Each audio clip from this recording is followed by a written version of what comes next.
20 giorni fa, Presidente, qui è venuta la deputata Aglietta, mi sembra che si chiama Aglietta, non so il nome, si è messo là, vicino alla gabbia di Astorina, e stava parlando con Astorina, e vicino c'era Vallanzasca. Hanno parlato, Presidente, più di mezz'ora. Disgrazia vuole che io quella gabbia sono vicino. La gabbia io sono così. Puoi parlare come vuoi, si sente, sei a due passi. E gli ha detto, aiutate il Presidente, risponde Vallanzasca. Dice, ci penso, si riferisce a Tortora. Quale regola si riferisce? Risponde Vallanzasca, per me l'uso, ci penso io. Ecco perché vi dico, c'è una volontà.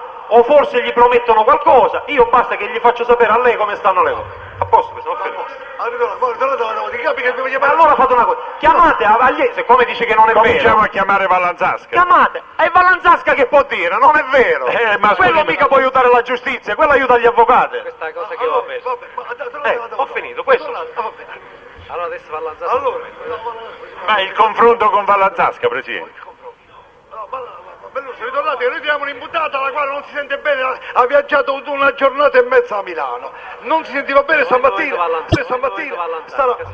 Vallanzasca.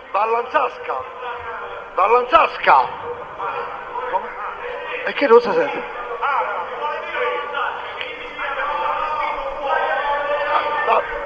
Che? Allora forza, dai, pigliate Vallanzasca, dai. Che bene qua, che ne parla per mezz'ora qua. Vabbè, ma che quello deve convertirsi. Ma consigliere, non sarebbe il caso di sentire Melluso perché precisi finalmente? Ma vediamo prima che dice. No, Vallanzasca. Sì. Mi state a sentire? Sì. Ma devono dire i carabinieri, Vallanzasca che può fare? Quella è chiusa. No, ma mi state a sentire? Benissimo.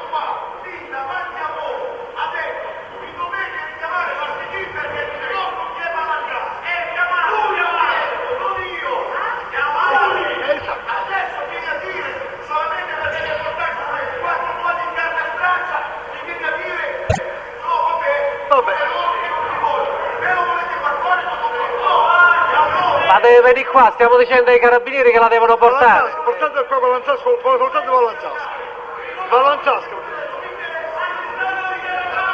Zitto! Aspettiamo, stiamo aspettando. Abbiamo detto ai carabinieri che la devono portare, stiamo aspettando. Può fare rivenire pure qua. Mezz'ora. Ma ci deve spiegare che cavolo significa quello che non capito niente. Roberto, non sta scritto niente. Siete venuti 5 volte qua davanti. Sì, ma mi avete 5. sempre mandato via. Questo vi dite un sacco di minchiate, ce lo tenete per ore. Qui non dovete fare la faccia bella di coccolarci e poi fate quel cazzo che volete voi. E che cosa volete voi? No, E poi faccio stare qua mezz'ora. Cazzo di ferro, no. Devo parlare col presidente. Oh puttana madonna. Zitto, comportamento, Presidente, dico, qui state facendo la bella faccia che ci date gli zuccherini e ci pigliate per i fondelli come hanno fatto nel primo grado. Qui, oggi qui è venuto questo a portarvi la carta straccia, perché è carta straccia. Dopo vedremo. Vabbè, ma non dopo vedremo. Noi l'abbiamo acquisito io quello che sto dicendo, che qui quello che era stato denunciato in primo grado, la vostra mafia con la stampa è identica in appello, perché in appello, dopo le smentite categoriche che ha avuto quel pagliaccio, non è apparsa una riga, non è apparsa una riga, quindi dovete dirmi non 5 minuti, io devo difendermi. Mi volete far parlare o no? Ma scusate, Vallanzasca, vi dovete difendere da che cosa? No, tutti i momenti, arriva Tizio te ne devi andare, va bene. Arriva Caio te ne devi andare. E basta. Ma vi dovete difendere da che cosa?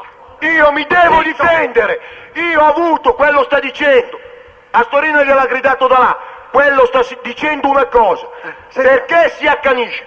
Primo perché a me vedere gli elementi del genere che si spacciano per i belli che vengano qua ghignati d'oro, che fino a ieri sono stati dei pezzetti, perché il a questo signore Zitto! comunque in ogni caso dico, non vi fate allontanare, Melluso, non vi fate allontanare. Ma cosa sei? Melluso, avete già parlato a sufficienza e adesso basta. Ma sì, Valladolid, su questo punto fa ragione. Lui quando ha parlato anche di voi non vi ha mai rivolto la parola poco riguardosa. Voi dovete mantenere un contegno corretto. Questo è. Ma è semplice, qua si butta. Presidente, avete accertato, vi chiedo solo, avete accertato quanti anni ha la figlia di D'Amico? Lo avete accertato almeno questo? Quanti anni ha la figlia di D'Amico? L'avete accertato? Qui si fa la svelta, si butta il fango addosso alla gente e poi si va via. È troppo semplice. Posso dire, Vallanzasca, la figlia di D'Amico, ho letto nella querela che ha fatto D'Amico, è nata nel 1969, non dobbiamo accertare niente, perché ce l'ha detto D'Amico. No, ma indipendentemente, no, perché la parola di un altro pentito a me non basta. L'avete accertato voi. Ma l'uso! Potrebbe aver detto una fesseria anche D'Amico. Accertatelo allora. Io sto semplicemente dicendo, qui si dice, uno arriva qua, ti butta un chilo di fango addosso, quei signori, a partire da lui, al signor Pandico, non hanno fatto altro che dirmi che ho comprato una dentiera a mia madre a 72 anni per mandarla a fare marchette. Dico, se ancora voi avete il barbaro coraggio di tenere in considerazione certa gente, ma dove vi state abbassando? Ma non ve ne rendete conto? Questi mi hanno detto, hai fatto prostituire tua moglie, hai fatto prostituire tua madre, tuo fratello è un ricchione, tuo padre è un pervertito, me ne hanno detti di tutti i colori e ancora voi li state a sentire. Ma è siete vergognosi, non ve ne rendete conto? Noi siamo tutti gli imputati. Ma no,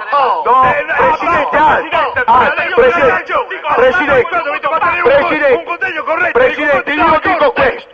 Oltretutto la Corte in certe situazioni non è presente. Il procuratore generale queste cose le sente. Presidente! Non si è sentito quando... Non si è sentito quando mi hanno... Non si è sentito quando mi hanno detto che mia moglie e mia madre sono mignotte?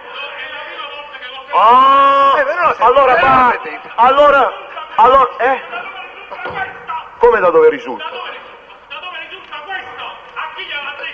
No, momento, io sto semplicemente dicendo, non facciamo detto, quando la Corte non c'è, non facciamo il gioco delle... Quando c'è la Corte... Vallanzasca, parlate con calma, parlate con correttezza, con tranquillità. Ma sì, ma fai quello che vuoi. Vabbè, Vallanzasca. Presidente, io chiedo. Adesso vi dovete allontanare, è ben giusto, perché voi vi rivolgete nei confronti del procuratore generale Cortù. Un momento, Presidente, accusate il forse non ci siamo capiti. Presidente, una cosa. Noi abbiamo soltanto un momento, una cosa me la può far dire e poi me ne vado. Siccome io ho detto, il procuratore non fa altro che girare delle parole che per me sono state ben chiare, sono registrate e le hanno sentite tutti. E non l'ha sentito. Dico, quando la Corte non c'è, ma il procuratore non può dire di non aver sentito, dice dove risulta. È ovvio che se la Corte non c'è io sono... Ma non l'ha sentito! È che non le ha sentite!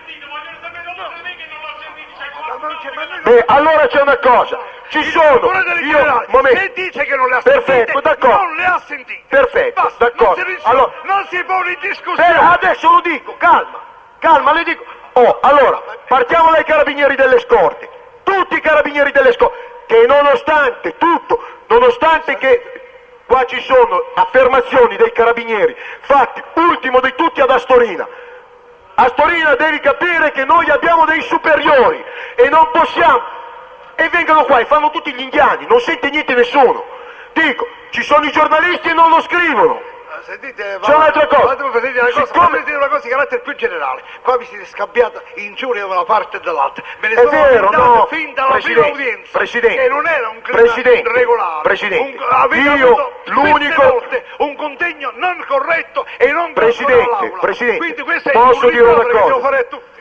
Presidente, i miei interventi nei confronti non di tutti, parlo di Pandico.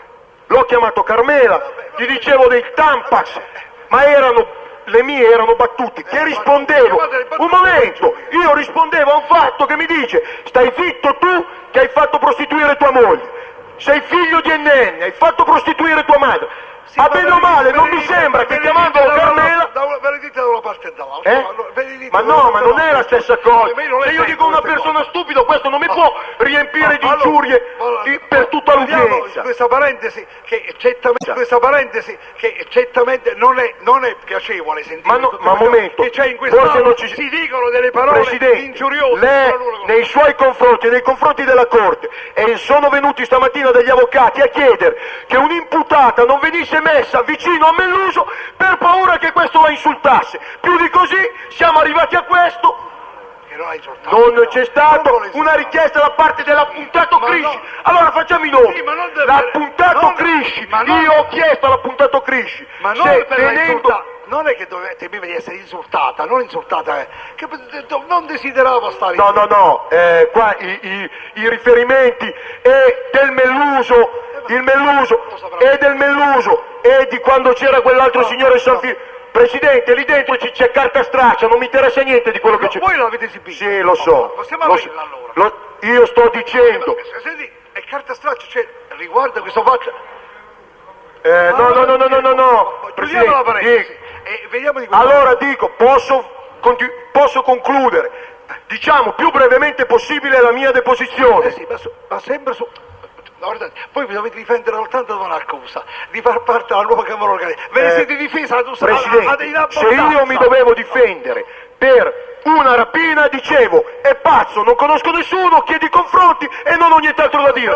Qui mi devo difendere dal fumo, c'è fumo, Presidente, io devo solamente stare attento a non intossicarmi perché c'è fumo in giro. È un rapporto giudiziario. Sì, Presidente, sto dicendo, mi fate concludere la mia deposizione o no? 2 minuti. Perché noi dobbiamo Ma sentire io dico una una cosa, signora, una donna, una imputata sia pure, che una donna che ha viaggiato tutta la notte e stava... E allora dico, Presidente, e non però che dopo ci siano altre, dico, io quando avrò l'opportunità di poter finire la mia deposizione... Parlate, io sto dicendo parlate, scusate. Ma no, mi dite 2 minuti, io 2 minuti non faccio neanche tempo a fare il nome di Pandico, io di Pandico non ho ancora parlato. Ma avete detto che mi facevate fare i confronti, me li fate fare i confronti con Pandico. Con Pandico. No, è stato accettato, non cambiamo le carte in tavola che l'avete pure scritto. Sto dicendo, me li avete accettati, me li fate io non fare... cambio nessuna carta in tavola. No, e mi dite, sembra che sia Se stati anche non ricordo, non cambia le carte in tavola. E allora no, ma allora diciamo che non si ricorda, no? E che così mi sembra che sia stata rigettata. Così si dice civilmente. Ma allora dico alla medesima cosa, questa storia, invece di dire mi sembra che sia stata rigettata, si può andare a vedere se effettivamente, perché a me sono stati accettati i confronti con tutti. Siccome ho visto che anche Pandico oggi non è venuto, perché c'ha un suo tornaconto personale a non venire, quindi dico, me li fate fare, perché se me li fate fare certe cose le contesto a lui, se no le dico alla Corte e penserà la Corte a contestargliele. È stato disposto. Aspetta, Pandico è stato il aspettiamo prima che cosa è stato disposto. Io certamente non mi posso ricordare 100 confronti con Prego? che è stato ammesso con Villa, con Sganzerl, con Melluso e con Pandico. Io non sono ubriaco, i miei confronti sono stati accettati con quelle 5 persone, anzi il procuratore ne ha chiesto una sesta, ha chiesto persino i confronti con Pasquale Barra. Adesso hai capito la mia frase. Quindi il nome di Pandico non c'è. E allora io evitavo di... Allora a questo punto... ricordavo bene io allora. Perfetto, allora mi avranno detto male. Comunque in ogni caso, Presidente, a maggior ragione, se io con Pandico non avrò mai un confronto, io devo avere l'opportunità di parlare di Pandico, perché Pandico, tra l'altro, visto che devo parlare di cose mie, è quello che mi accusa, è quello che ha accusato mia moglie, che ha tenuto 2 anni in carcere mia moglie. Quindi io devo parlare, e non ne posso parlare in 2 minuti, Presidente. Parlate, però vedi, cominciate a parlare, se no altrimenti non parlare. Tenendo conto che devo interrogare ancora un'imputata. Questo lo sapete. Presidente, io non so. un'altra volta mezz'ora per vedere se dobbiamo interrogare o meno l'altra imputata. Ma io è quello che voglio dire, dico. Parlate. A posto.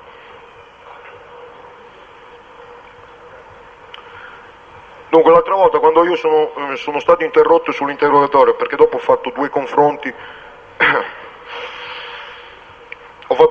però non ho potuto più proseguire in quella che era l'esposizione dei miei fatti.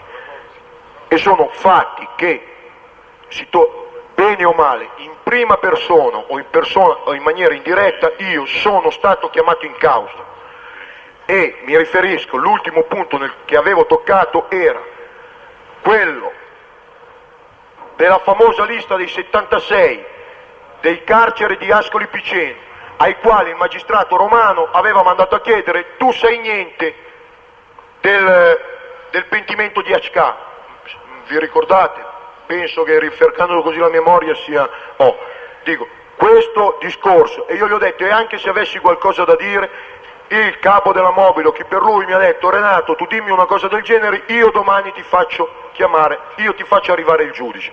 Questo qui è solamente, adesso si viene qui, questo qua arriva qua con le carte, l'85, lì la lettera di Andrea Villa. La lettera di Andrea Villa, a parte che come Andrea Villa ha sentito parlare del ferimento, non ha voluto fare altro che avvisare che Turatello era stato ferito alla gamba, perché questo neppure quello sapeva. Lui solo questo ha voluto fare, perché se avesse voluto fare solo questo, dicendo, e oltretutto questo è un altro ricatto alla magistratura napoletana che ci sottostava con facilità, dicendo: senti, digli al giudice Sansone, fammi tu interprete della mia voce, che se mi chiamano spiego io tutto, do io tutto, però mi devono tirar via da sto postaccio. Questo qui è quello che si ripete ogni volta, che scrive Sganzerla, che scrive Melluso, che Melluso addirittura dice al giudice alla caserma Stella. Sono tutte cose ricorrenti. Se voi volete che io vi dica questo, se voi volete che io faccia questo, voi mi dovete mettere in un'altra situazione. Questo è sempre, è ricorrente in ogni verbale, e questa è l'accusa, cioè il ricatto che non i magistrati facevano ai pentiti, ma i ricatti che il pentito Vallanzasca fa al magistrato: se tu vuoi che io continui in questa deposizione, perché diversamente cambio storia. Questa qui è evidente nella deposizione di Melluso che fa alla caserma Stella, è evidente questo fatto. Dice: io avrei dovuto infangarvi, dire così, e io non l'ho fatto nonostante che mi trovassi al braccetto di Pescara. Quindi è evidente. Certo che non gli poteva dire: guarda che se non fai così, non lo poteva certo mettere a verbale. Dunque, i risultati sono che sì, Vallanzasca magari è un tipo un po' così, che magari io cerco di essere sempre più corretto e più cordiale possibile con tutti. Non sempre ci riuscite. Esatto. Questo però mi succede quando mi sento pungere il sedere e sento no, perché qui poi i risultati di tutto questo atteggiamento sono il fatto che si arriva, a parte il Melluso che difende il Pandico quando il Pandico non c'è, a proposito dei 200 nomi, con la lettera che ha scritto presentata da San Filippo, il San Filippo che viene qui e dice: se il processo continua qui, se il giudice relatore dottor Morello, se la mette così, allora qui avete già deciso di assolverlo, allora assolvetelo pure, noi tanto non ci veniamo più, riferiti sempre a sua eminenza lì, a Tortora. Quindi dico, tutte queste cose sono il risultato che un certo andazzo, non mi sto riferendo, si tornerebbe al punto che il pentitismo può essere servito per certe cose, non può servire per certe altre. Vallanzasca ha sempre rubato per interesse. Vallanzasca, se domani dovesse aiutare la legge, potrebbe farlo solo per un tornaconto. Non lo farebbe. Vallanzasca non si sveglia a 35 anni a dire: mi sono pentito, perché a quel punto, con tutti, se io mi dovessi pentire, vorrebbe dire che reputerei tutti i miei precedenti degli errori. E se io riputassi tutti quegli errori così madornali, perché li dovrei giudicare, mi impiccherei in cella. Cosa che i signori, ben guardi dal doversi impiccare, vengono qua e buttano, non fanno altro che buttare fango su tutti. Adesso, alla vostra difesa, sempre in rapporto alla vostra difesa. E allora devo cercare, perché devo spulciare un momentino.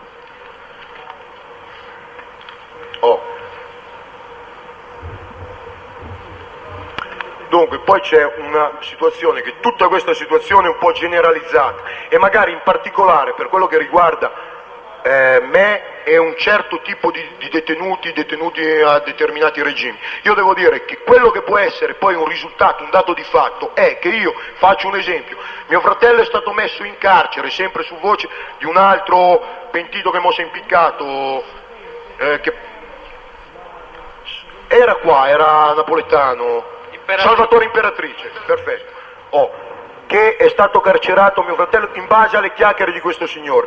Mio fratello è uscito dal carcere, io sono circa 2 anni che mio fratello non lo vedo più, e mia madre per venire adesso qui, per venire a dovermi vedere a colloquio, perché è 1 anno e mezzo che non faccio colloqui, mi ha detto: senti, gli ho detto: guarda che ci sarebbe un amico disposto che se venite magari in aereo vi viene a prendere. Fa: no, dice Renato, io non voglio avere a che fare con nessuno, perché tiramanco domani c'è qualcuno che mi viene a prendere all'aeroporto, mi trovo con qualche mandato di cattura. Questa è la situazione oggettiva nel quale un detenuto, e puta caso Vallanzasca che sta parlando, si viene a trovare per tutta questa situazione che si è venuta a creare grazie a questi signori. Cioè, e questo con tutte quelle che... e questo è un fatto mio, non è che parlo in generale, ma potrei dire semplicemente che è una cosa mia. Volevo difendere da Pandico, però vi accusa genericamente anche. Come? Anche Pandico vi accusa genericamente. Pandico? Pandico? Ma mi dite che mi accusa... Che come? Dice che lui mi ha detto di far entrare le pistole? Pandico? No, forse ci confondiamo col pentito, Vabbè che sono tanti. Pandico è quello che ha fatto carcerare mia moglie, Presidente, non mi accusa genericamente. Ah, ecco. E quindi non è uno che accusa, perché uno che accusa genericamente non si spiccano i mandati di cattura, almeno non si dovrebbero spiccare. Comunque, un altro problema, sempre da questa situazione, e c'è la dimostrazione, perché se andate a vedere al carcere di Ariano Irpino, io ho nominato un avvocato di Ariano Irpino propriamente per seguirlo, questo fatto dei braccetti dell'articolo 90 e compagnia bella. Questo avvocato è venuto, dice: sono venuto perché mi hai fatto nominare, mi hai fatto telefonare, mi sono stati dati 500.000 lire, dice Vallanzasca, io se vuole le 500.000 lire gliele ridò subito. Io con gente imputata di camorra non ci voglio avere a che fare, perché mo si sono messi pure ad arrestare avvocati. Tant'è vero che se andate a vedere, mia moglie ha 2 avvocati in questo processo. Uno viene sarebbe l'avvocato Baccioli, e l'altro è l'avvocato Madia di Roma, perché non sono riuscito a trovare o un avvocato che volesse accettarne la difesa, o diversamente un avvocato che già non fosse un difensore di un camorrista, e la cosa non mi stava bene, a me personalmente. Quindi dico, queste sono le conseguenze per le quali ci si è venuti a trovare per quei signori.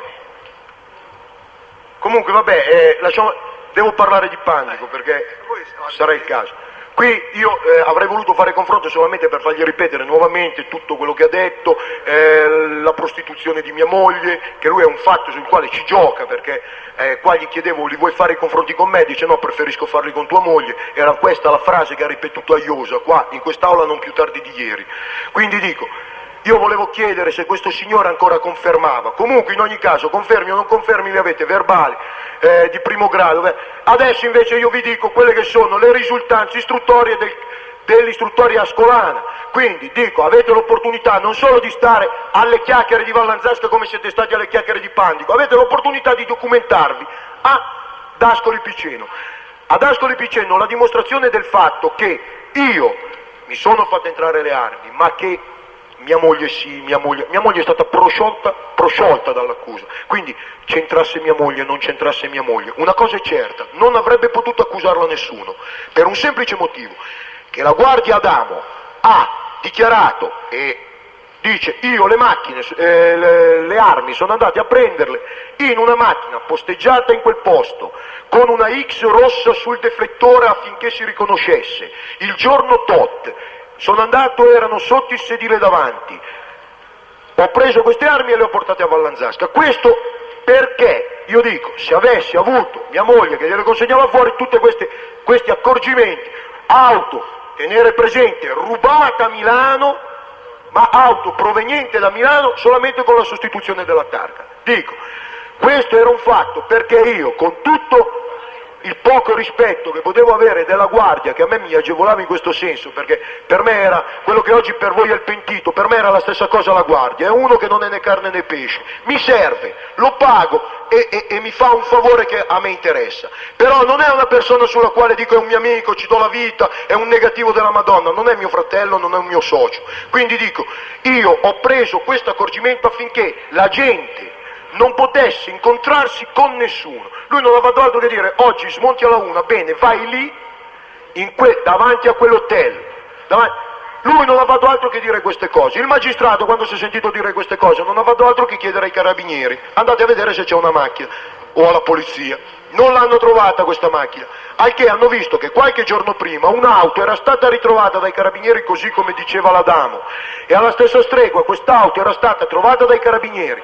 Andato a visitarla, a vedere cosa c'era, cosa ci poteva essere dentro, si sono resi conto dai numeri di matricola che era un'auto rubata, però hanno anche visto che la macchina non era manomessa, non aveva i fili, quindi doveva essere stata portata via non tanto con la chiave quanto aver sostituito il blocco, e allora l'hanno lasciata lì perché immaginavano che qualcuno sarebbe tornato a prendersela. L'auto è rimasta lì per altri 2 giorni, dopo che hanno visto i carabinieri che non arrivava nessuno, hanno preso la macchina, l'avranno restituita al proprietario. Fatto sta che questo è un dato di fatto che ha riscontrato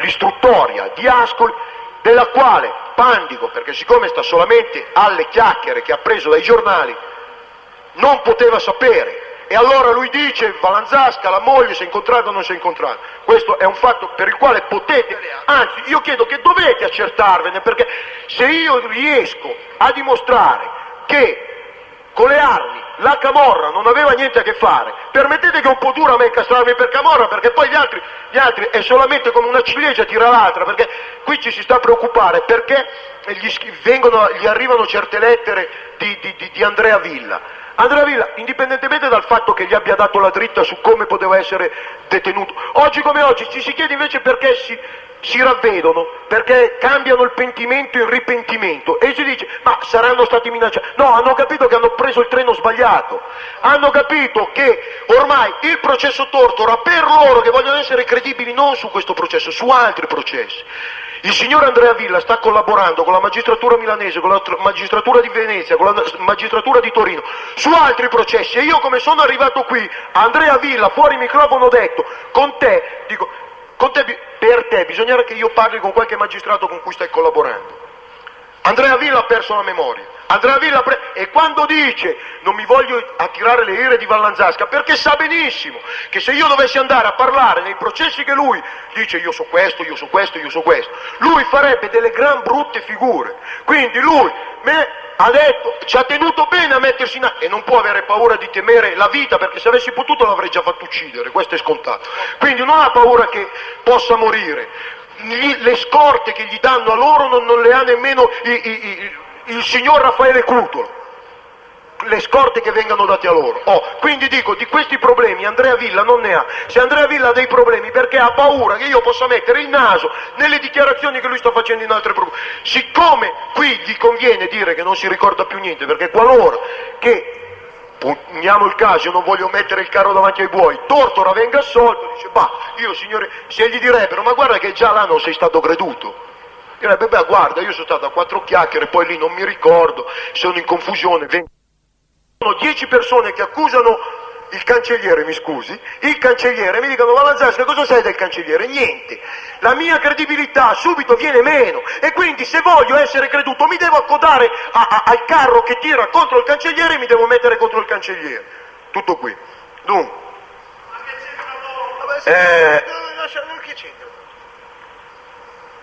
Dunque c'è una cosa, si è parlato, e non voglio tornare sul fatto del cane segato, non il cane segato, questo mi sembra, ma io quello che vorrei chiedere però è chiaro il concetto che la pistola non esisteva un cane, perché era cane interno, quindi non è mai stato segato, quindi questo, le pistole non le ha mai viste, le abbiamo assodato questo, Presidente. C'è un fatto, lui, le armi gli servono, primo per far vedere che non si muoveva foglia se il boss Pandico non lo voleva, primo. Secondariamente perché, e quindi dico, se io non si muove foglia nel carcere dove sono io, non è ammissibile che non abbia saputo di pistole che entravano o che uscivano. E poi perché gli torna utile per il fatto di dover uccidere quelli della NF, Ammatura e compagnia. Allora dico una cosa, nessuno qui ha notato, né la Corte, né in primo grado non l'hanno voluto vedere perché gliel'ho detto ma ha fatto finta di niente. In appello non se ne sono accorti, mi rendo conto che non ve ne siete ricordati, e mi rendo conto anche che il procuratore, perché con tutto che mi dà addosso sono convinto che voglia arrivare alla verità, non se ne e gli avvocati tanto meno. Signori miei, Renato,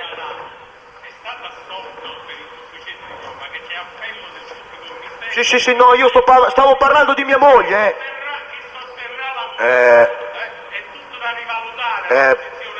Procuratore, non ci siamo capiti, io non ho parlato di Adamo, io ho parlato di mia moglie. Esatto, io ho semplicemente detto un dato di fatto di quelli che sono i riscontri che ha fatto la procura di Ascoli Piceno, tutto qui, sia camorrista o non sia camorrista, vedetevela voi, a me non mi interessa questo, dico, però c'è un dato di fatto, lui vuol portare avanti la storia del piano Pandico, perché l'ha definito anche il piano Pandico per uccidere Rammaturo. Allora signori miei, qui nessuno si è ricordato perché Raffaele Cutolo è andato all'Asinara. Qui un bel giorno il presidente Pertini ha fatto uno strillo dicendo è un'indecenza. Dopo 15 giorni Cutolo è partito impacchettato per l'Asinara. Dopo altri 15 giorni è arrivata l'ANF. Come fa lui a dire la talpa al ministero? 3-4 mesi prima sapevamo. Ma cosa sapevi? A scemo.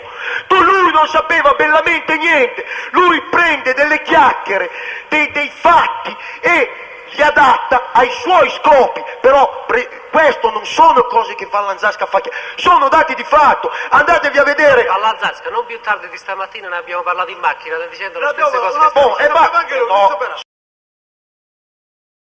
Siccome però non è stato rilevato da nessuno, io non so se poi si siano già fatte determinate concezioni del tribunale. Dico semplicemente però che è un dato di fatto che così, pensando un po', dico ma questo come potevi dire di 3-4 mesi prima c'era ancora Cutolo, e mi è venuto in mente lo strillo che il presidente, l'uomo più conosciuto d'Italia, ha fatto alla televisione e l'ha sentito tutti gli italiani. È per questa ragione che Cutolo è partito e diversamente, aggiungo, Cutolo da Ascoli Piceno non si sarebbe mai mosso, perché ad Ascoli, per quello che risultava al Ministero, era il carcere più tranquillo d'Italia, e quello che al Ministero interessa è che dove ci sono detenuti e soprattutto un certo tipo di detenuti, regni la calma, regni la tranquillità. Se Pertini non faceva quella strillo, Cutolo era ancora là adesso ad Ascoli Piceno. Quindi questo qui contrasta con tutte le chiacchiere che ha fatto Pandico qua. No, meno male, no, sentito ridere. Bene, quindi anche il procuratore generale è d'accordo sulla completa inattendibilità sul punto di Pandico. No, voglio prendere atto di questo suo consenso. Vabbè, andiamo, forza, va. Dunque, poi l'altra volta già così l'ho buttata lì nel senso di dire che sia per quello che riguarda poi le armi, no? Cioè a me è scontato, penso che sia assodato, che a me le armi non sono mai servite né per andare ad atteggiarmi in giro con la pistola sotto la maglia nel carcere, né a me serviva per evadere. Quello che invece a questi signori da una parte e dall'altra, che io non faccio distinzioni, sono state solamente servire per fare i malandrini nel carcere di Poggioreale, dove hanno trovato le pistole, il mitra e le bombe a mano, che qui veramente potevano radere al suolo il carcere e uscire tutti dal portone principale. Quindi non voglio neanche stare a puntualizzare la storia dei 32, che io pregherei la Corte di guardare la differenza che c'è fra un calibro 32, che è un 7,65, e la differenza che c'è con questo, con il 38 Special, cosa che era scritta sui giornali, perché voi vedete i giornali delle armi che sono state trovate ad Ascoli, parlano di 38 Special. Pandico viene in aula e parla, io ho avuto in mano la 38 Special a tamburo. Non dice la 32, e signori miei, ci sono i carabinieri, e quantomeno guardateveli. E lui dice che è un intenditore, perché dice anche questo, non mi posso sbagliare perché io le armi le conosco. Un 32 è una sigaretta, un coso è un sigaro Havana, per intenderci su quelle che possono essere le dimensioni. Lo dico per qualcuno che potrebbe non avere presente che cos'è. Oltretutto, il 32 è un 7,65 normale, mentre invece i colpi che sono stati trovati erano 7,65 Parabellum, quindi 7,65 col bossolo più lungo, che per adattarle a questa pistola 32 sono stati dovuti accorciare per 2 mm e mezzo, 3 mm con il seghetto, tagliati con il seghetto. Queste altre cose sono accertabili da quello che ha stabilito sempre la procura di Ascoli Piceno, per la quale ha rinviato a giudizio, vabbè, ovviamente me e altri, e ha prosciolto mia moglie, e non ha prosciolto l'Adamo comunque. No, era 32 e lui diceva che era un 38, vabbè, comunque poca importanza, tanto l'ha detto 100 volte qui. Poi non sto parlando appunto del cane tagliato, i soldi nei cioccolatini. Oh. Io qua ho parlato di un buco al campo. Il buco al campo dove, ecco, sarebbe stato... Sì, no, Presidente, però c'è un fatto. Allora, io qui ovviamente, perché dicevo che era l'altra volta gridavo dalla gabbia, dico ma perché non mi mettete a confronto? Allora, prima di tutto dico, quando un avvocato mi ha detto, ma non ha indovinato il punto, ma però ha indovinato il settore. No, Presidente, è importante. Perché doveva indovinare? Ve lo dico io perché. Quando si parlava di planimetria e serviva anche per la storia degli ascensori, che qua sono stati tutti e non gli avete chiesto niente, o quantomeno voi non conoscendo non potevate fare certe domande, però dico, perché era importante che voi aveste in mano e la planimetria del campo di calcio e la planimetria magari dell'istituto, a parte che si stabilivano subito quali erano le celle, quindi si sarebbero viste determinate divisioni, però la planimetria del campo, il campo, vabbè, è un rettangolo, lo sappiamo come è fatto un campo di calcio, da questo lato confina con il muro di cinta, da questo lato confina con il muro di cinta, da queste parti c'è la finestra dove le guardie hanno un camminamento interno, che c'è una finestra lunga dal quale possono guardare. L'unico punto, appena più coperto, è il lato che ha indicato Pandico, ma sarebbe stato stronzo, scusando il termine, a dire che il buco l'avevamo fatto sotto i piedi della guardia, cioè, perché se lui avesse detto così avrebbe, a parte che sbagliava, ma quindi lui non ci è arrivato perché sapeva, lui ci è arrivato semplicemente per una deduzione logica. Comunque, Presidente, un altro fatto, in ogni caso c'è, e lì ci sono perché ci sono delle denunce, Cochius Rossano, tra parentesi, è stato denunciato 4 giorni prima che venissero ritrovate queste armi, con un coltello nuovo, che era identico a un altro coltello poi rinvenuto ad Ascoli, sempre nella sezione mia, dietro il muro della mia cella, dietro il tavolo. Questo coltello proveniva sempre da quella roba che è arrivata tutta assieme.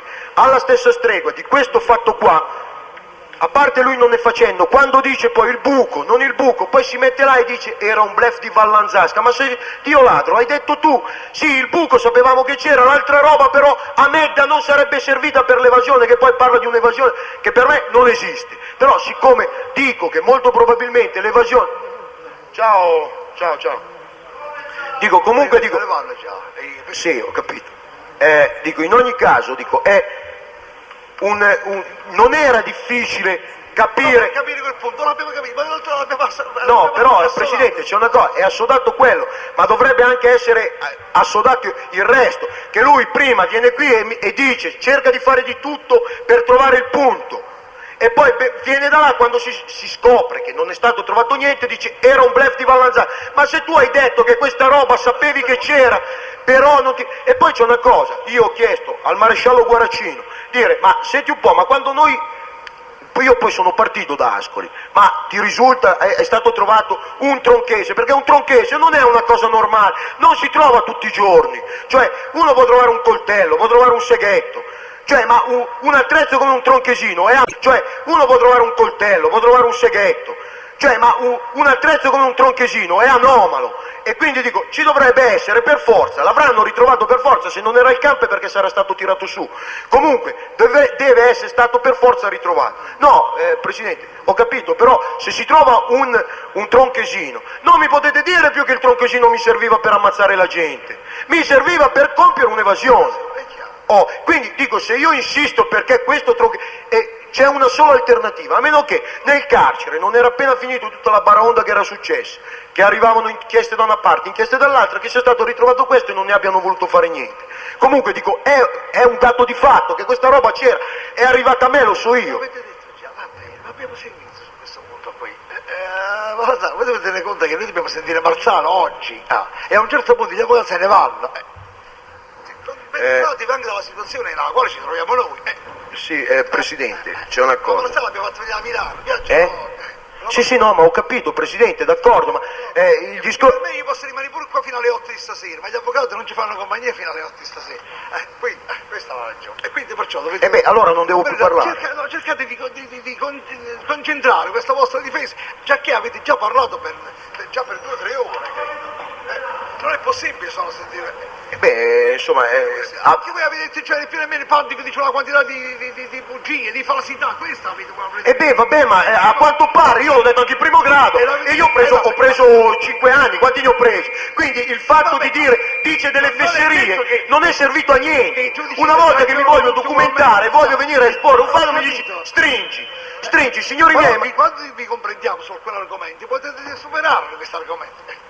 Vabbè, non so. Sta portando comunque uno spaccato della vita al carcere di Ascoli, sia pure parlando in modo diciamo molto diffuso, però attraverso questa diffusione del discorso emergono sempre elementi utili. Io Presidente, io quello che vorrei fare, sperando di non trovarmi con tutto che adesso ci sarà Melluso che mi dice con tutto, sperando di non trovarti davanti a una corte come del primo grado, io cerco di spiegare quelle che sono nelle mie possibilità, cercando, dove io non ho dormito la notte per andare a leggere quei Cristo di fascicolo, quindi dico, se mi sono scritto delle cose, non ho scritto delle cose tanto per parlare. Perciò abbiamo dato la possibilità di poterli leggere. Dico, li ho letti. A questo punto però se io trovo... Li comprendiamo, anche quando voi accennato l'argomento, lo comprendiamo, non è che c'è bisogno di esplicarlo per un'ora. Sì, però dico, quando ad esempio io avevo dato espressamente all'avvocato, avevo chiesto di chiedere, ad esempio fare delle domande al direttore del carcere, al maresciallo del carcere, queste domande ne sono state poste un paio, diciamo quelle che erano più ovvie, ma c'erano anche altri discorsi, perché io con il direttore del carcere, quando si è parlato, mi ha detto Renato, tu mi volevi fregare, il punto debole era quando vi chiamavamo in direzione a fare udienza, perché a me l'ha detto e ha fatto anche il nome di un detenuto, per questo che io, però è ovvio che se chiedo di fare il confronto con il direttore, Valanzasca si vuol mettere in mostra, no, Valanzasca sa perché il direttore gli ha detto. Perché quando si parla di D'Amico e viene D'Amico a dire una cosa, no, io non dico perché D'Amico non sa, D'Amico per me è un pentito come gli altri, dice falsità come gli altri, alla stessa stregua però dico, a me la direttrice del carcere di Ariano Irpino è venuta a dirmi che D'Amico lo volevano uccidere nel 1982, gli volevano mettere la stricnina nell'insulina, questo D'Amico però si guarda bene dal dirlo, lui dice io non mi sono pentito per paura, se è andata sua moglie a lamentarsi con la direttrice del carcere nel 1982, dicembre 82, gennaio 83, quando era ristretto con me e altri detenuti, ovviamente non eravamo in due, nel carcere di Ariano Irpino. Quindi è normale che l'avvocato non è presente lì, non può saperle queste cose. Sono costretto io a guardarmi i verbali, vedo che questo a mio avviso dice una fesseria, mi faccio mente locale, dove non mi ricordo, io avevo dei punti. L'unico testimone che qui con me poteva uscire veramente a testa alta è stato, che è potuto uscire così, è stato Andrea Villa, perché Andrea Villa, gran figlio di buona donna, ha detto, ha fatto lo smemorato di Collegno, perché sennò Andrea Villa di qui, un altro che quando usciva di qua non gli credevano più neanche quando, perché io quando ho sentito che Andrea Villa mi è stato detto sì farei confronti con Andrea Villa, io andate a verificare, ho fatto telegrammi espressi a un detenuto, che veramente, a differenza di Pandio che aveva bisogno di un libricino per leggere, o di me, che io non ho buona memoria, è veramente un computer e si chiama Cochis Rossano, e gli ho chiesto le date di tutti i fatti che sono successi a Milano, dalla sparatoria fatta con Turatello, e avrei voluto chiedere qualcosa anche al signore, che lui dice ferito alla gamba, e poi di sapere come lo sapeva che era stato ferito alla gamba e non alla gamba, visto che lui diceva, non si ricordava neanche più che era con me questo. Non era più neanche, quindi dico, sono cose che solo io che le ho vissute o ci vivo dentro, io posso cercare di spiegarle alla Corte, non può sperare che gliele venga a dire all'avvocato. Dico adesso, combinazione del fatto che è stato dato prima l'accenno di perché il giudice relatore mi ha chiuso la bocca, dice ne stavamo parlando stamattina, però quello diciamo è stato un fatto diciamo a livello nazionale, ma ci sono fatti che si verificano in carcere, che il presidente o il giudice relatore se non glieli viene a dire il detenuto non li può sapere da nessuno. Comunque. Io un altro fatto, è sempre di Pandico, che però sembra che ormai sia stato, è stato accertato che è salito, perché io è questo che voglio, io ho fatto un processo a Milano nel quale serviva che si verificasse se io ero stato in cella con uno, se ero stato in cella con altro, se ero nel carcere tot in un determinato periodo, questi accertamenti, e non eravamo, sì effettivamente non eravamo 200 imputati, però eravamo 60 imputati, questi accertamenti nel giro di 4 giorni al Tribunale di Milano sono arrivati, è questo che dico, bisogna andare a chiedere, stare alla memoria del dottor Giordano, che tra parentesi ormai da 3 anni conduce un altro carcere, a chiedere, ma Dov'era Pandico? Fino a quando c'è rimasto, fino a quando non c'è rimasto? Dico, ci sono dei registri, è tutto registrato, per quale motivo bisogna stare?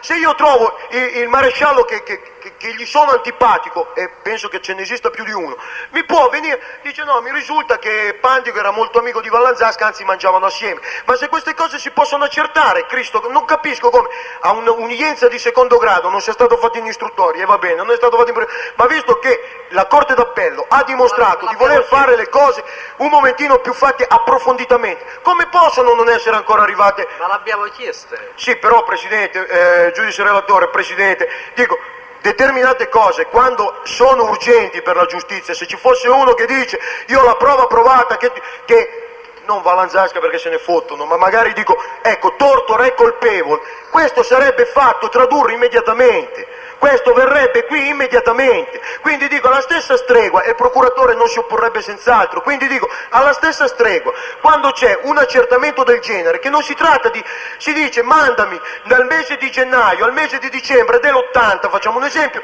il registro di dove erano alloggiati i detenuti, ce l'hanno tutti i carceri, non possono averlo buttato via da Ascoli.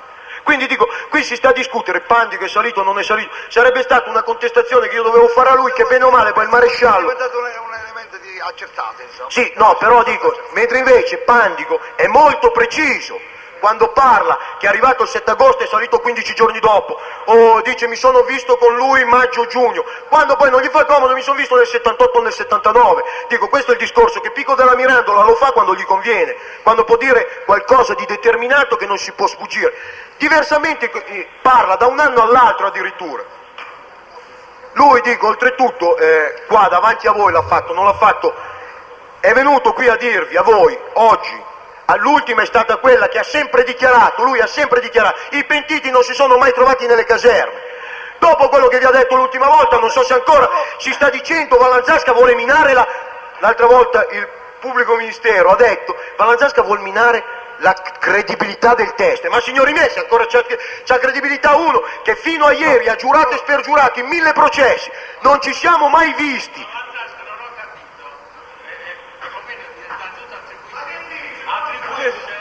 Vallanzasca attribuisce un'importanza a Pandico che quanto meno il pubblico ministero non gli ha mai attribuito, non solo, ma ritiene di provare tutte le cose che ha detto Pandico senza Pandico, escludendo completamente Pandico. Beh, no, ma però, questo farebbe comodo al procuratore generale. Questo farebbe comodo al procuratore generale, ma il processo no, lei non può fare il processo senza Pandico, che è colui che ha creato il processo a carico di Tortora. Comunque, Presidente, no, sono Presidente,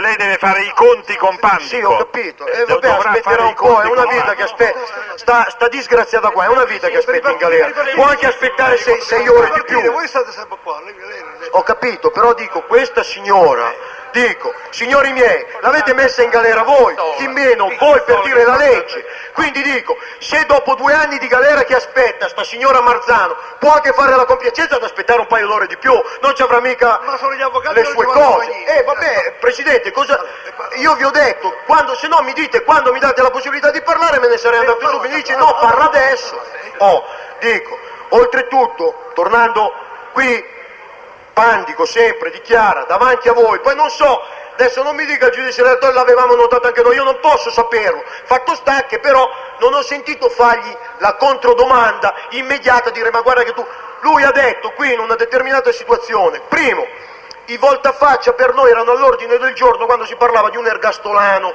che era una vita che era in galera da 15 anni, che questo era aggregato della NCO, poi avrebbe... Non lo so, non mi ricordo, i nomi io non sono Pandico, quindi i nomi non me li ricordo, però dico, lui ha dichiarato questo, dice, i voltafaccia erano all'ordine del giorno e quindi non gli davamo importanza, però subito dopo dice che quando per combinazione il capozona si rendeva conto, non dico di un'infamità, di una mancanza, di una leggerezza, di un picciotto, dello sgarrista, che poi lui parla fusti e rifusti, e questa era una novità anche per il procuratore, perché di tutti i particolari di Pandico lui ha fatto un processo di primo grado.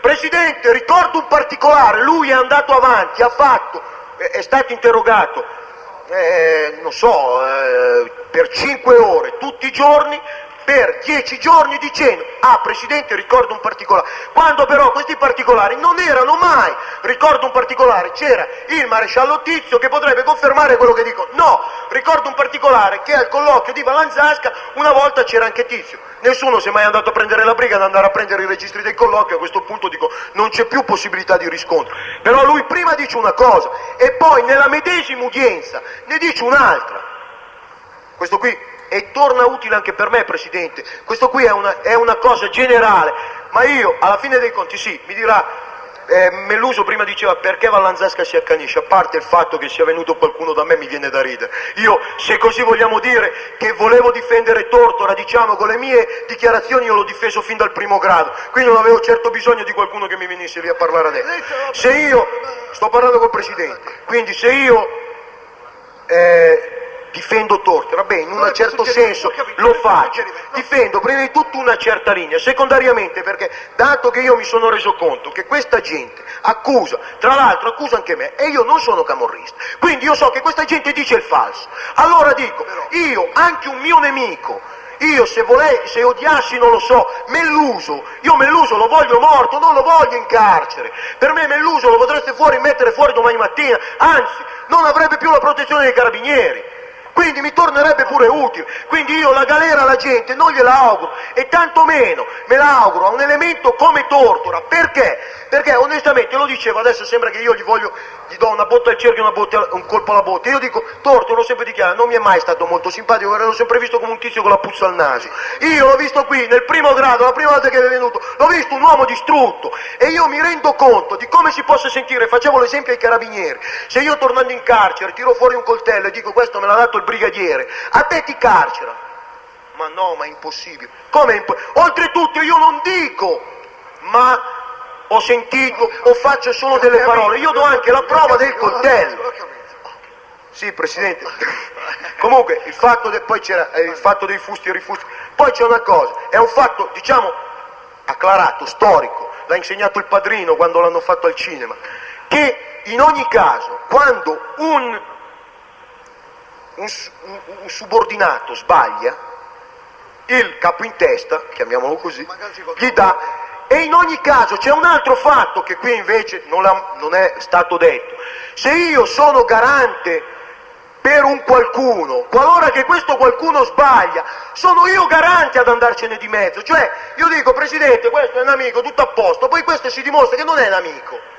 Il Presidente ha tutte le ragioni di venire da me a chiedere non solo le spiegazioni, ma addirittura la mia testa. Questo, dico, siccome a Pandico non torna utile di dirlo, ovviamente non lo dice. Qui c'era D'Agostino e altri che l'hanno sfidato a dire la fedelizzazione del terzo livello. Non è che non vengo a dirvi, la Camorra l'ho sentita per radio o ho letto certe cose sui libri.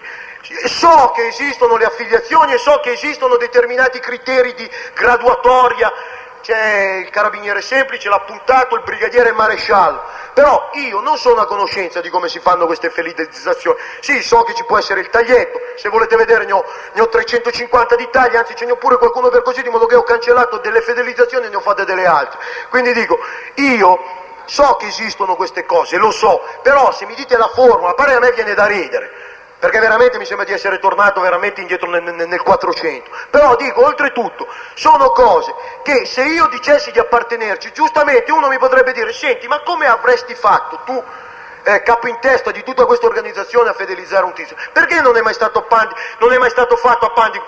D'Agostino per me è un mentitore oggi che scagiona Tortora, è un mentitore come lo era ieri quando lo accusava. Dico semplicemente che però D'Agostino vi dice una formula che senz'altro, dico la formula così, ad Agostino per dire incarnato l'ha detto, vieni che ti faccio un mazzo così, cosa gli ha detto?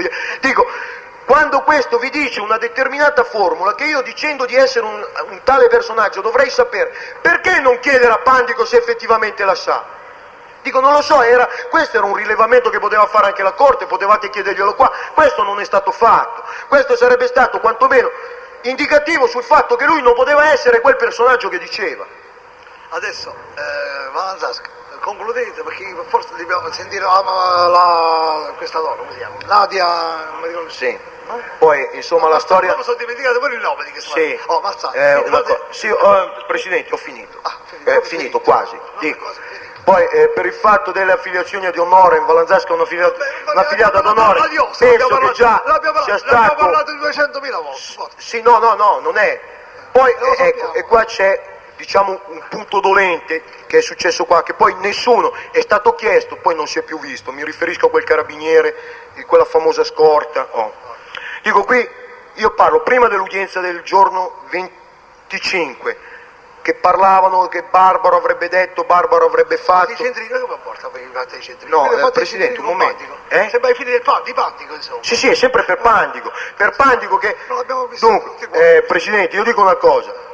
Quando voi, i carabinieri qua, sono venuti a dire no, a noi non ci risulta, e per quel fatto che a noi non ci risulta ci può essere una spiegazione da parte loro. Sì, ma non c'è però dico un momento, quando qua davanti a voi Pandico ha dichiarato sì, io ho parlato con lui, ho parlato della moglie, ho parlato di questo, ma mai mi sono sognato. Quando dice no, i carabinieri sono venuti qua a dirvi no, Pandico non ha potuto parlare con Barbaro, da là il signore lì ha gridato, Pandico mi riferisco, non a Melluso, Pandico ha gridato denunciate il Barbaro per calunnia. A questo punto, signori, dico, Pandico lui ha detto di aver parlato con Barbaro, siccome il carabiniere lo negava, si aggrega subito al carabiniere e dice denunciate, ma è ovvio che lui l'ha detto davanti a voi che aveva parlato d'altro, lasciamo perdere cosa hanno parlato. Parlava della lattina, dice sì, io gliel'ho mandata perché diceva che c'aveva sete, poi dice non è vero perché tutti questi momenti, quindi non ce lo ricordate perché è inutile, ce lo ricordiamo bene anche noi. Dunque, poi c'è una cosa, qui avete parlato, qui è venuto Fusco un giorno e vi ha detto di un fatto della Picozzo, a proposito del suo pentimento, procurato o non procurato. Allora, io ho chiesto, voi dice perché lo dici adesso? Allora io spiego, non Fusco, io, qui c'è l'appuntato Crisci, può essere chiamato immediatamente qui. Io il primo giorno che io sono arrivato in quest'aula, io Crisci non ho potuto vederlo, il 20 di maggio. Appena era iniziata l'udienza, il 3 di giugno, io ho chiamato l'appuntato Crisci e gli ho chiesto, appuntato, per cortesia mi serve il nome di un carabiniere, biondo, occhi azzurri, alto così, parlava con accento romano, era fatto così, ho cercato, dico è stato presente durante tutta l'udienza del primo grado, cosa che invece in questo periodo non l'ho visto, quindi io non parlo quando Fusco viene qua il 25, io glielo dico il 3 di giugno all'appuntato Crisci, l'appuntato Crisci mi ha detto alla Zasca c'erano 250-300 carabinieri che oltretutto si variavano perché venivano da fuori, non so dove trovarlo, solo dopo che qua Fusco. Perché io chiedo questo? Perché questo carabiniere da me, e poi c'è un altro fatto che è sulle registrazioni del primo grado, c'è una registrazione di questo tentativo di convincimento della Picozzi e lo potete accertare del primo grado. Guarda voi direttamente però. Sì, no, ma Presidente, si spiega anche perché poi se ne arriva qua un tizio che io non ho mai visto e dica sì, mi risulta che Vallanzaschi è camorrista. No, perché comunque, Presidente, allora dico... Voi avete detto 200.000 volte che sono delle accuse false, completamente false. No, ma... sì, ma un momento. Io dico, uno dice che è vero, io dico che è falso. Finché andiamo avanti così, non c'è, dato che lui non avrebbe motivo di accusarmi ingiustamente, si deduce che sia vero. Presidente, comunque c'è una cosa, in primo grado, in quest'aula è stata fatta una richiesta all'appuntato Crisci perché la Picozzo Fiorella, passando di lì, piangendo, dopo che questo carabiniere era venuto a dirci Melluso e Catapano che erano nella gabbia a fianco alla Picozzo, dice ma pensa cosa mi stanno facendo questi qui, mi vogliono, al che tornando indietro, io con la Picozzo non parlavo per ragioni mie, con Cutelli, tornando indietro, Presidente chiedo la parola, Presidente gli è stata data la parola con Cutelli, a che con Cutelli dice Presidente a nome della Picozzo chiedo che lei possa venire allontanata dalle prime gabbie perché diversamente i giornalisti vedendola vicina ai pentiti, vedendola da sola, fanno determinate allusioni, oltretutto ci sarebbe un continuo sfottimento da parte dei pentiti. Un momento Presidente. questo viene detto e siccome l'ha detto, deve essere registrato. Uno, questo fatto è venuto l'appuntato Crisci, non vi parlo io come dicono, momento Presidente, è venuto l'appuntato Crisci da noi a dirci, se era questo che volevate non c'era bisogno di fare tutta sta cacciara, ve l'avrei spostata io, dalla prossima udienza ve la sposto. Questo è successo, Presidente, il primo grado, aspettate, è successo che è stata spostata la Picozzi, era verso la fine del processo. Infatti l'appuntato Crisci e l'appuntato Crisci è qui. Vabbè, ma è qui, si vede, si vede, siccome lui mi ha detto, Renato dice se queste cose, lui mi ha detto se queste cose dovessero essere contestate, tu dillo, gli fai il mio nome, che io dice sono disposto a dire la verità. Presidente, un momento, no, perché c'è il dopo. Questa piangeva perché non voleva essere convinta. Ma questo riguarda Bigozzi, se Bigozzi voleva dire queste cose le veniva a dire lei. Ma oggi con la pentita. Perché altrimenti noi qua non possiamo sentire la nostra imputata. E io oggi devo sentire la nostra imputata. Perché lei ha rinunziato alla rinunzia e quindi dobbiamo sentire. Ho capito, ma Presidente, dico... Balanzaschi, fatemi il piacere, ritornate voi in capo e sentiamo come si chiama? Che non mi ricordo mai. Allora, ma deve ancora specificare. Sentire perché adesso tra poco gli avvocati se ne vanno via e io non posso più sentire l'imputato. Allora, vabbè, ma io qui insomma se volete scrivere qualche cosa scrivetelo, già che voi sapete anche scrivere. Possiamo trovare una soluzione intermedia, potrà proseguire. Qui non è questione di scrivere. Noi raccogliamo tutto quello che voi scrivete e quindi ce le leggiamo, perché noi leggiamo tutto quello che voi scrivete. Sì, però Presidente, un discorso scritto indipendentemente dal fatto che... No, vale lo stesso, non ci pensate. No, non è questione, perché se io dico una determinata cosa potrebbe dire ma la testa non è stato... Ma se poi qualche cosa non la comprendiamo, lo chiediamo anche noi, chiediamo i chiarimenti. Se comunque volevi chiedere un momento prima Allora, l'ultima cosa. No, non c'entra niente, questo qua era solamente...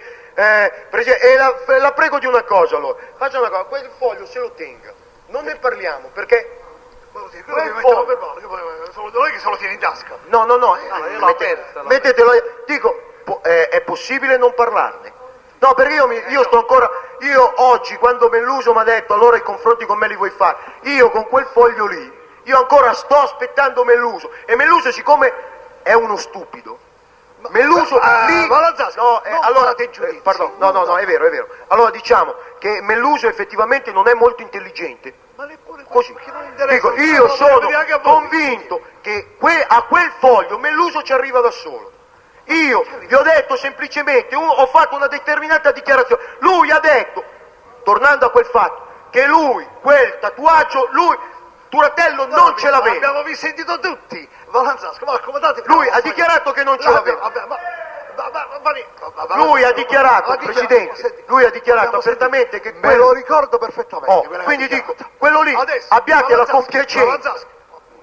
Abbiamo sentito. Questo qua che ne volete fare? Lo mettiamo a verbale, che cosa ne volete fare? Dico, abbiate la compiacenza, siccome ho visto che si stava aprendo, dico abbiate la compiacenza di non leggerlo perché gli dareste... E non lo legge. Gli dareste uno spunto in più a Melluso per rispondere. Benissimo. Tutto qui.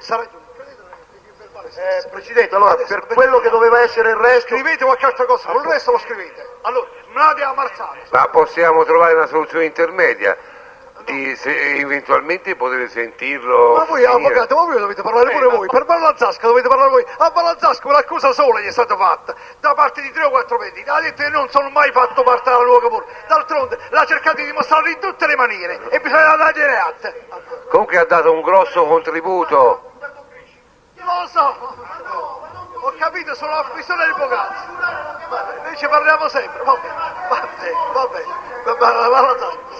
Allora, subito. Comunque ha dato un grosso contributo a porre problemi di verità, anche se ha parlato molto, ha aiutato molto a chiarire.